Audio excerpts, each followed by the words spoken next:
সবচাইতে বেশি জান্নাতে প্রবেশ করাবে যে আমল, বিষ্ণু বললেন, এক হচ্ছে আল্লাহর ভয়, আরেক হচ্ছে সর্বোত্তম আচরণ। প্রিয় ভাইরা, ইসলামের মেজাজটাকে চিনে নেন, ইসলামের এসেন্সটাকে বুঝে নেন।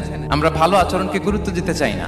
অনেক নামাজি লোক দেখবেন নামাজ পড়তে পড়তে কপালে কালো দাগ ফেলে দিছে, বাসায় বউয়ের সাথে খারাপ আচরণ করে, খিটখিটে মেজাজের, প্রতিবেশীর সাথে শুধু ঝগড়া, কলিগদের সাথে ঝগড়া, মারামারি, দুঃসম্পর্ক, এরকম আছে না? নাই বলেন, আছে না?